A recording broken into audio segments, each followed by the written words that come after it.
क्या, हम तो पाकिस्तान भी हिंदू राष्ट्र बनवाएंगे। गुजरात के पागलों,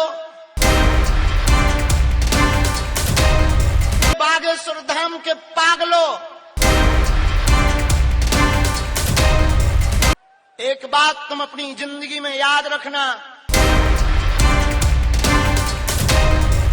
हम ना तो तुम्हारे पास धन लेने आए हैं, ना हम तुम्हारे पास सम्मान लेने आए हैं।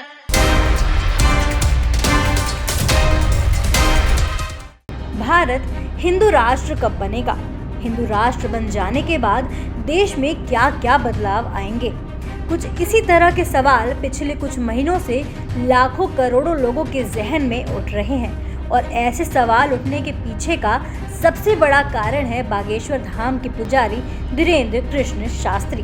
कुछ महीनों पहले तक मध्य प्रदेश के कुछ जिलों तक अपनी पहचान रखने वाले शास्त्री की प्रसिद्धि इतनी बढ़ गई है कि उन्हें केंद्र की सरकार ने वाई कैटेगरी की सुरक्षा भी दे दी है।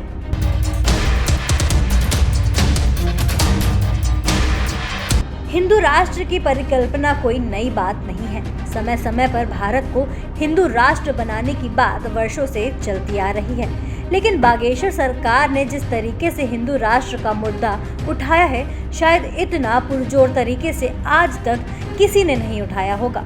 ऐसे में सवाल पैदा होता है कि क्या सिर्फ धीरेंद्र शास्त्री के कहने से भारत हिंदू राष्ट्र बन जाएगा? क्या सिर्फ देश के साधुओं और संतों के कहने से भारत हिंदू राष्ट्र बन जाएगा? आज इस वीडियो के जरिए हम आपको बताएंगे कि भारत क्यों नहीं बन पाएगा एक हिंदू राष्ट्र। साथ ही साथ ये भी बताएंगे कि धीरेंद्र शास्त्री के हिंदू राष्ट्र की मांग करने के पीछे की असली वजह क्या है। बस आप बने रहिए हमारे वीडियो के साथ और देखते रहिए समय डिजिटल।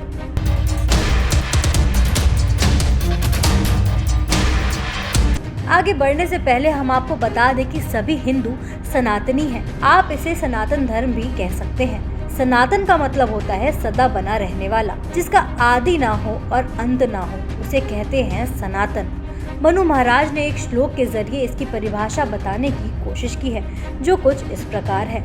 सत्यम ब्रुवात प्रियम, ब्रुवात न ब्रुवात सत्यम प्रियम, प्रियम च नानृतम ब्रुवात एष धर्म सनातन। अर्थात सत्य बोलना चाहिए, प्रिय बोलना चाहिए, सत्य किंतु अप्रिय नहीं बोलना चाहिए, प्रिय किंतु असत्य नहीं बोलना चाहिए, यही सनातन धर्म है। हालांकि इस श्लोक के भी कई मायने निकाले जाते हैं और निकाले जाते रहेंगे। बहरहाल इस वीडियो को बनाने का मकसद सनातन धर्म का अर्थ बताने का नहीं है, बल्कि ये बताने की कोशिश की है कि क्या देश को हिंदू राष्ट्र बनाना इतना आसान है जितना कि धीरेंद्र शास्त्री बताने की कोशिश कर रहे हैं।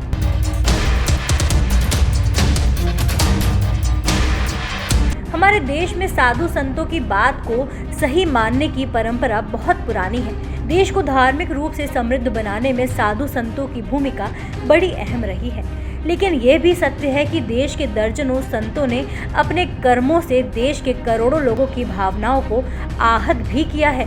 देश के दर्जनों संत या साधु जो हैं तो कथावाचक, लेकिन अपने कर्मों की वजह से आज वो जेल की सलाखों के पीछे हैं। खैर, अब बात हिंदू राष्ट्र की। हमारा देश संविधान से चलता है। देश का संविधान कहता है कि भारत संप्रभुता संपन्न, समाजवादी, पंथ निरपेक्ष और लोकतांत्रिक देश है। इस देश में रहने वाले सभी पंथों के लिए लोग अपने अपने पंथ के हिसाब से रहने और जीने के लिए स्वतंत्र हैं।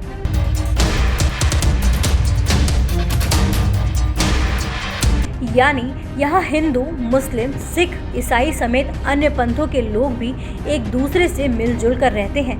अनेकता में एकता के सिद्धांत पर चलने वाला देश भारत अपनी इसी खूबसूरती की वजह से पूरी दुनिया में विख्यात है। ऐसे में धीरेंद्र शास्त्री बार बार इसे हिंदू राष्ट्र बनाने की बात क्यों कर रहे हैं? उन्हें अच्छी तरह से इस बात की जानकारी होगी कि संतों या किसी विद्वान के कहने से भारत हिंदू राष्ट्र कभी नहीं बन सकता। इसे हिंदू राष्ट्र बनाने के लिए संविधान में संशोधन करना पड़ेगा। हालांकि संविधान में संशोधन करना असंभव भले ना हो, लेकिन मुश्किल जरूर है। धीरेंद्र शास्त्री की इस मांग के बीच ज्योतिष पीठाधीश्वर शंकराचार्य अविमुक्तेश्वरानंद सरस्वती ने बहुत अच्छी बात कह दी है। उन्होंने कहा कि हिंदू राष्ट्र की बात करने का मतलब हिंदुओं को गोलबंद करना हुआ। अगर हिंदू गोलबंद होंगे तो दूसरे धर्म के लोग अपने अपने आप को अपेक्षित महसूस करेंगे। आगे बढ़ने से पहले जरा शंकराचार्य की बातों को सुन लेते हैं। तो ये जो गोलबंदी वाली राजनीति है, इसमें आप एक शब्द लेकर आते हैं कि हिंदू राष्ट्र। तो हिंदू राष्ट्र का मतलब है हिंदुओं की गोलबंदी। अब हिंदू के नाम पे गोलबंदी होगी, और गोलबंदी होगी तो स्वाभाविक है कि जो हिंदू नहीं होगा उसके साथ परायेपन का व्यवहार हो जाएगा। तो सुन लिया आपने शंकराचार्य की बातों को। ये कोई मामूली संत नहीं है, इन्होंने राम राज्य की बात की है, यानी हिंदू राष्ट्र से बढ़िया है कि भारत को राम राज्य बनाया जाए। बहरहाल आज बागेश्वर धाम सरकार की खूब बल्ले बल्ले हो रही है। एक छोटे से जिले से निकलकर धीरेन्द्र शास्त्री आज पूरे देश में घूम रहे हैं। उनकी कथाओं में लाखों की भीड़ उमड़ रही है। एक विशेष राजनीतिक दल के लोग उनकी आरती उतार रहे हैं। उनकी कथाओं में मंत्री, सांसद और विधायकों की भीड़ उमड़ रही है। सरकार ने भी उनकी ख्याति को देखते हुए उन्हें वाई कैटेगरी की सुरक्षा मुहैया करा दी है, यानी अब उनकी सुरक्षा में कम से कम 10-12 सिपाहियों के साथ कुछ गार्ड भी 24 घंटे तैयार रहेंगे।